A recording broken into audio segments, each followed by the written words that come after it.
Por sairmos da caverna, eles tiraram a aura da nossa língua materna, intimidando a nossa língua em qualquer canto das palhotas do meu povo bando, arrancando as raízes dos antepassados, porque invocá-los não me tornaria santo. África sem medo, sem segredo, firme no enredo. Nos apresentaram as suas línguas nativas sem nós termos vontade de as conhecer, tornando o pecado em Maco, Olum, Quimbundo, Dinga, Yoruba, Maconde, porque é no português, inglês, francês que o negro se esconde.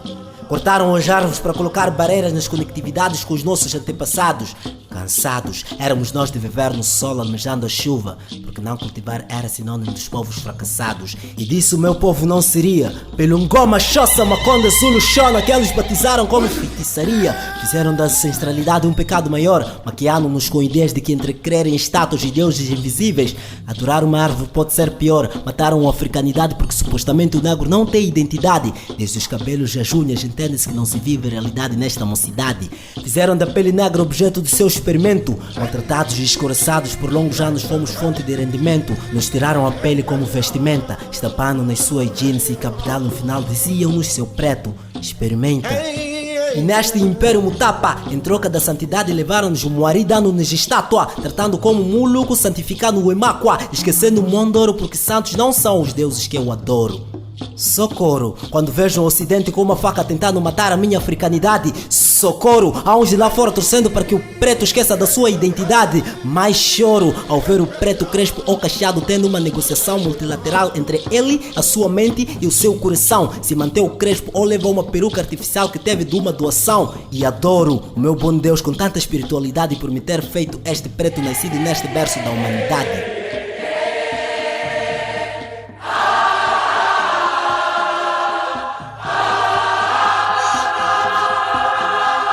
E então, riscaram em Dao e trouxeram cenas que nem o Senna conseguia traduzir. Dividiram a África como se de um bolo se tratasse. Faca fina sobre a carne viva, régua fria sobre a aveia quente. Na mesa de Berlim, serviram mapas em vez de pão e o nosso chão virou sobremesa. Chamaram de acordo o que era salto elegante. Chamaram de partilha o que era roubo organizado. E o mapa cor-de-rosa sonhou em império sobre terra que já tinha dono, como se a ambição pudesse pintar de rosa o sangue derramado.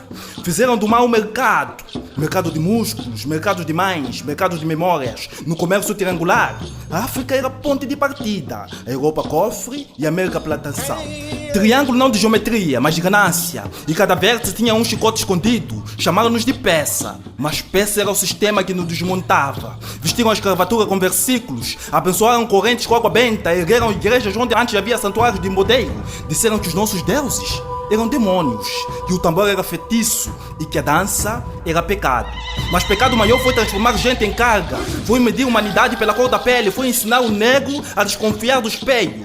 Plantaram imposto de paiota, forçaram trabalho nas plantações e minas, levaram braços para construir cidades onde os próprios braços não poderiam morar. Criaram assimilados e o indígena, dividiram para governar. E governaram para explorar. E quando o africano se levantava, respondiam com bala, respondiam com cadeia e respondiam com silêncio forçado. Mas antes do ferro, havia ouro trabalhado com arte. Antes da catequese, havia conselho de anciões. Antes do hino do estrangeiro, havia ululação de vitória. A África era biblioteca viva em Timbuktu, era comércio antigo em Kilwa, era estratégia militar com Chaka, era diplomacia com Rainha Nzinga. Não éramos vazios à espera de voz, éramos voz antes do ego da Europa. E quando tentaram nos convencer de que não tínhamos história, a história nos respondeu com Lumumba, erguendo palavra como quem ergue lança. Respondeu com Eduardo Mondlane, sonhando liberdade em meio de tanta vigilância. Com Amílcar Cabral, ensinando que libertar a terra é também libertar a mente. Nkrumah, dizendo que a independência de um não basta sem a do outro. Com Chaka, lembrando que dignidade não se importa, cultiva-se. A África é metáfora de resistência, a árvore cortada que brota, rio represado que encontra saída, sol encoberto que nunca deixa de ser sol.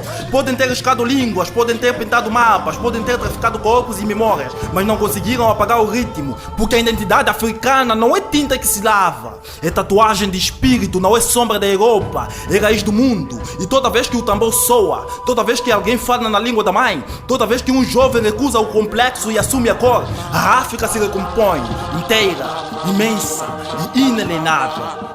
Africa,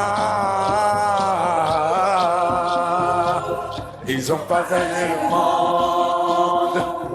Tous les médailles,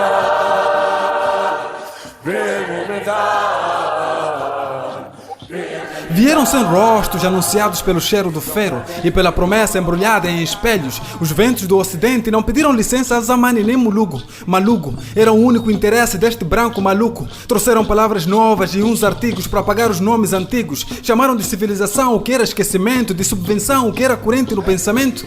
Nos mercados da alma, venderam sonhos importados e sem preço disseram calma. Preto como mercadorias, ninguém tivera se importado. Ensinaram o tambor a bater mais baixo, pedindo a língua mãe para que falasse com vergonha de si mesma, amarrando o grito antigo no mesmo encaixo. Chamaram de feitiço a nossa oração, as máscaras penduradas como decoração, esvaziadas de espíritos. O Deus branco agora invocado nos ritos. Ergueram suas rotas no alto das minas, ergueram o mercado nas veias da mata, ditando ao futuro o preço das vidas, para quem paga, para quem usa e mata. Enquanto a história se amassa, se apaga, chamaram de livre a corrente invisível dos vendidos em trocos, de avanço o que mastiga a natureza nas raízes e troncos. A história é reescrita com tinta estrangeira, preto cavalo levando branco no colo, esta era a brincadeira. Aprendemos a negar o próprio irmão para que fôssemos assimilados ao patrão. Oh, África! Ensinaram o preto a duvidar do teu sol, a medir a tua riqueza pelos bolsos alheios, sob o brilho distante de um falso farola, a acreditar numa bíblia guardada no paiola, submisso, preto pensando aos passos do caracola, a chamar dependência de parceria. Ari? Porcaria. Até o silêncio quando já não diz nada. Nenhum tirano nos irá escravizar. Depois de junho esta frase foi memorizada. A ideia de vender promessas foi negociada. Preto vendido, hoje vendado, mente acorrentada. Mas então de quem são essas correntes que nos abraçam o braço, que nos afastam do berço, hein? A memória não dorme, adormece. Quando a eletricidade ousa falhar, ancestrais voltam a falar. Os ventos do ocidente passam, como todos os ventos.